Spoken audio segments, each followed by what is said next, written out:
बिस्मिल्लाहिर्रहमानिर्रहीम अस्सलामुअलैकुम। Welcome back to my YouTube channel. I hope आप सब खैर खैरियत से होंगे। तो आज है 28वां रोज़ा। मेरी तरफ से आप सभी को 28वां रोज़ा बहुत बहुत मुबारक हो। टाइम यहाँ पे हो रहा है ज़ोहर की नमाज का। ज़ोहर की नमाज अदा करने के बाद मैं आ चुकी हूँ किचन में। बेबी के लिए मैंने निगेट्स फ्राई किए और ये आप लोग को देसी घी जो नज़र आ रहा है, काफ़ी दिनों से दूध की बलाई जमा हो चुकी थी। मैंने सोचा इससे देसी घी निकाल लूँ। पहले भी इसकी रेसिपी मैं आपके साथ शेयर कर चुकी हूँ, तो आज मैंने इसे शेयर नहीं की। और अब यहाँ पे जो है ना, असर की नमाज़ पढ़ने के बाद हम फिर से किचन में आ चुके हैं और डेली की तरह यहाँ पे प्याज की कटिंग करने लगी हूँ। और इसके बाद जो है ना, हाया बनाएगी पकौड़े। तो काफ़ी दिन हो गए हैं आप लोगों के साथ ये रेसिपियाँ शेयर करते हुए, बहुत मज़ा भी आ रहा है, बहुत अच्छा भी लग रहा है।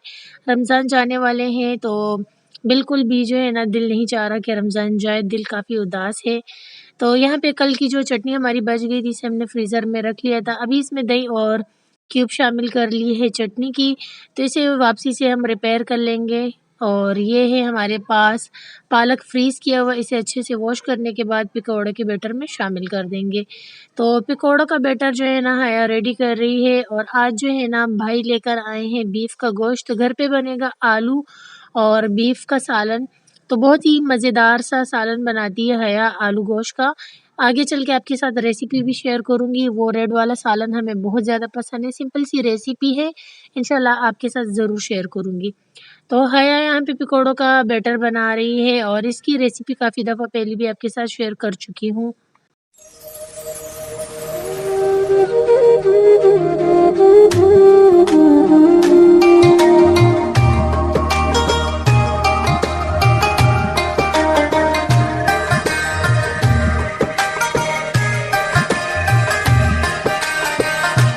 और अब यहाँ पे हया तलने लगी है पकौड़े। तो पकौड़ों के लिए हम डेली ही कुकिंग ऑयल ताज़ा यूज़ करते हैं और इसमें से जो कुकिंग ऑयल बच जाता है, तो उसमें हम नाइट के लिए खाना बना लेते हैं, मतलब सेहरी टाइम के लिए नाइट में खाना बना देते हैं। तो इसी तरह जो है ना, हमारा कुकिंग ऑयल ज़ाया नहीं होता।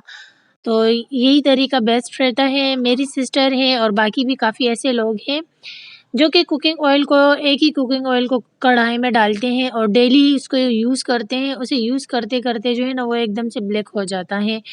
तो वो कुकिंग ऑयल ज़ाया भी हो जाता है और उसमें कोई चीज़ फिर अच्छे से कुक भी नहीं होती। तो ख़ैर हम तो ऐसे ही करते हैं और यही तरीका बेस्ट है।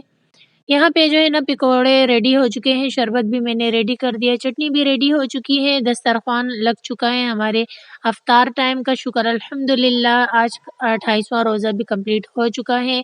और डेली की तरह यहाँ 2 प्लेटर बन रहे हैं, एक अब्बू के लिए और एक किसी के लिए। तो बस हम सब दुआ के लिए हाथ उठाते हैं, दुआ करते हैं। तो आप सब भी अपनी ईद की खुशियों में, दुआओं में मुझे याद रखिएगा। बाकी भी ऐसे लोग हैं जिन्हें ये खुशियाँ नसीब नहीं होती, तो उन्हें भी लाज़मी से याद रखिएगा।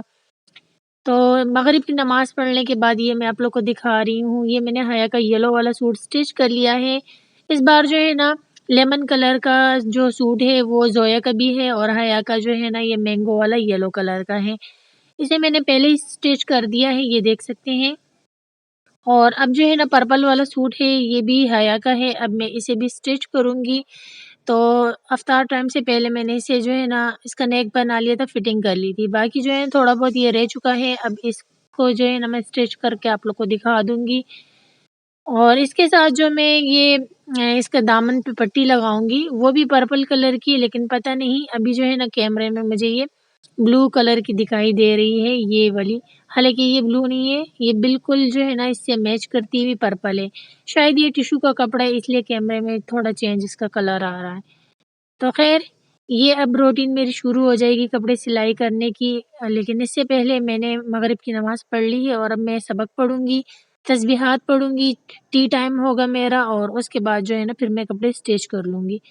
कपड़े स्टिच करने के बाद फिर से मैं आ चुकी हूँ किचन में और हया यहाँ पे बनाने लगी है आलू गोश्त का सालन। और ये वही कुकिंग ऑयल है पकौड़ों का बचा हुआ। कढ़ाई को हमने धो लिया था, तो कुकिंग ऑयल को हमने अलग निकाल दिया था। सबसे पहले हमने कुकिंग ऑयल शामिल किया है देचकी में और अब इसमें एक बड़े साइज़ का प्याज़ लिया है, जिसे बारीक कट कर दिया है और इसे हम फ्राई करेंगे, इसका कलर चेंज होने तक। देचकी को आप इग्नोर करें, इसका कलर ही ऐसा है, शुरू से ही इसकी शक्ल ऐसी है, लेकिन इसमें जो है ना, खाने बड़े ही मज़ेदार बनते हैं। तो ये मेरी अम्मी की जो है ना जहेज़ की देचकी है, ये वाली देचकी और साथ में जो है ना जिसमें मैं टी बनाती हूँ, वो वाली देचकी। तो इन दोनों में बहुत ही मज़े के खाने बनते हैं। तो ख़ैर और ये जो हमारे पास बीफ है उसे आज जो है ना हया ने देचकी में ही बॉयल कर दिया था क्योंकि बहुत ही मज़े का बीफ था, जल्दी से ही कुक हो गया था ये। प्याज़ का कलर गोल्डन हो चुका है, अब इसमें शामिल करेंगे लहसुन, अदरक और हरी मिर्चों का पेस्ट, तकरीबन 2 टीस्पून है ये।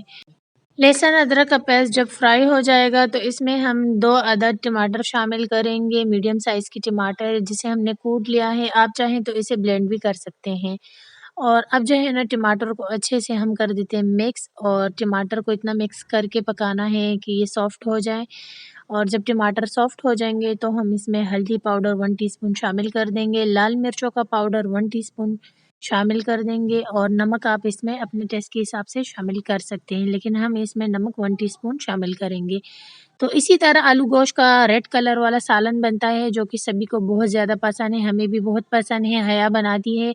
सिंपल सी रेसिपी है, 2 ही मसाले जाते हैं इसमें और ये बहुत ही मज़ेदार बन के तैयार होता है। आलू शामिल कर दिए हमने और बॉयल किया हुआ बीफ भी इसमें शामिल कर देते हैं और अब जो है ना जिस पानी में हमने बीफ को बॉयल किया था वही पानी इसमें हम ऐड कर देंगे और ये पानी है तकरीबन 2 गिलास। तो जितना आपको शोरबा चाहिए होगा तो आप उतना रहने दीजिएगा, बाकी इसका पानी लो मीडियम फ्लेम पे ड्राई कर दीजिएगा। तो चलिए अब मैं इसे लो फ्लेम पे छोड़ देती हूँ पकने के लिए। तो जी ये है हमारे आलू गोश्त का फाइनल लुक। जब ये कुकिंग ऑयल छोड़ दे और इतना ही हमें शोरबा चाहिए तो हम इसे रहने देते हैं। तो ये इसका फाइनल लुक चेक कर सकते हैं, मज़ेदार सा आलू गोश्त रेडी हो चुका है। अगर आप इसमें गरम मसाला ऐड करना चाहते हैं तो आप इसमें जो है ना थोड़ा-सा साबित ऐड कर दीजिएगा सबसे एंड में लेकिन गरम मसाला पाउडर नहीं शामिल करना वरना ये रेड सालन नहीं रहेगा। तो ख़ैर यहाँ पे जो है ना हया का ड्रेस रेडी हो चुका है, पता नहीं कैमरे में क्यों ये जो इसके फ्रल है ये ब्लू नज़र आ रहे हैं लेकिन रियल में जो है ना बिल्कुल ये पर्पल कलर है। अच्छा ये डिज़ाइन मैंने बना दिया है। आई होप आप लोग को ये डिज़ाइन पसंद आया होगा और ईद पे जो है ना हमने लॉन के सिंपल से ही सूट बनाए हैं क्योंकि फिर इसे हमने घर में ही पहनने होते हैं। अगर ज़्यादा भारी वाले सूट बनाते हैं तो बाद में वो पहने नहीं जाते। और ये वाला सूट है ज़ोया का। तो इसी तरह करके 3-3 सूट मैंने हम तीनों सिस्टर के लिए बना लिए और अम्मी के लिए मैंने बना दिए हैं। तो बस यही मैं दिखा सकी आप लोगों को। आई होप आप लोग को पसंद आए होंगे। बाकी के सूट मैं इंशाल्लाह ईद पे ही दिखाऊँगी। आज की वीडियो का एंड भी यहीं पे करती हूँ। तो मुझे रखिए दुआओं में याद, अपना रखिए ढेर सारा ख़्याल। इंशाल्लाह कल मिलती हूँ नए व्लॉग के साथ। कल तक के लिए अल्लाह हाफ़िज़।